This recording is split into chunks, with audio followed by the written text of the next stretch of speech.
yaitu model spiral.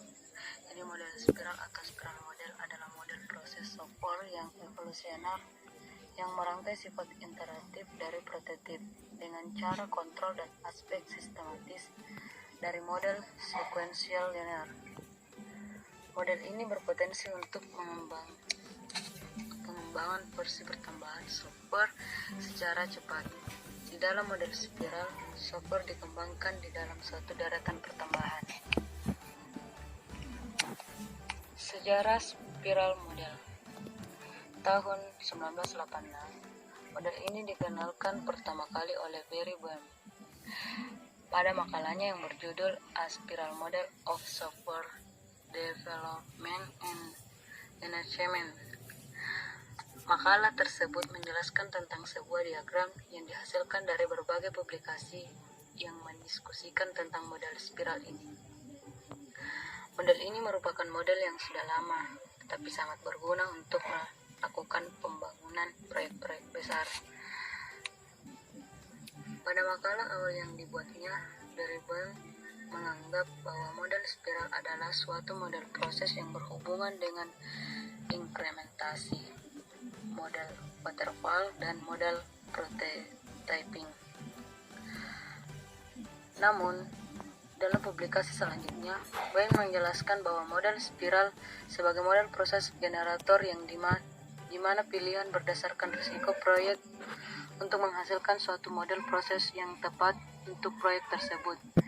Dengan demikian, inkrementasi model waterfall dan model prototyping adalah kasus khusus dengan pola risiko proyek tertentu dari model spiral.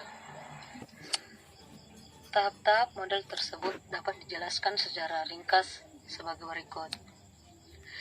Pertama, tahap liaison. Pada tahap ini, membangun komunikasi yang efektif di antara pengembangan dan pelanggan. Yang kedua, tahap planning atau perencanaan. Pada tahap ini ditentukan sumber-sumber informasi, batas waktu, dan informasi-informasi yang dapat menjelaskan proyek. Yang ketiga, tahap analisis risiko. Mendefinisikan risiko, menentukan apa saja menjadi risiko, baik teknis maupun manajemen. Yang keempat, tahap rekayasa atau engineering. Pembuatan prototip atau pembangunan satu atau lebih representasi dari aplikasi tersebut.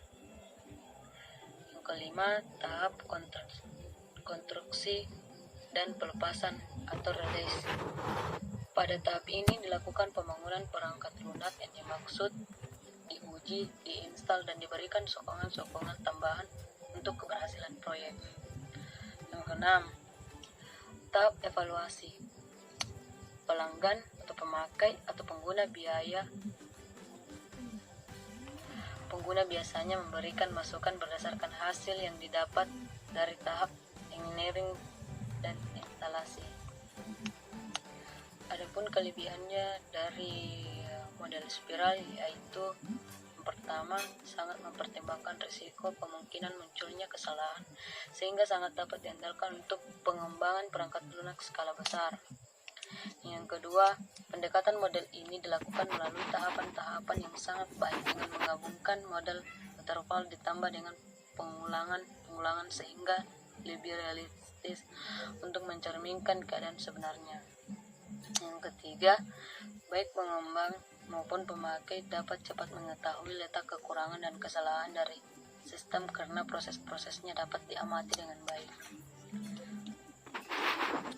Adapun kekurangan dari model spiral yaitu yang pertama, waktu yang dibutuhkan untuk mengembangkan perangkat lunak cukup panjang, demikian juga biaya yang besar.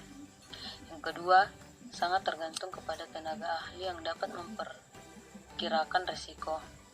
Yang ketiga, terdapat pula kesulitan untuk mengontrol proses.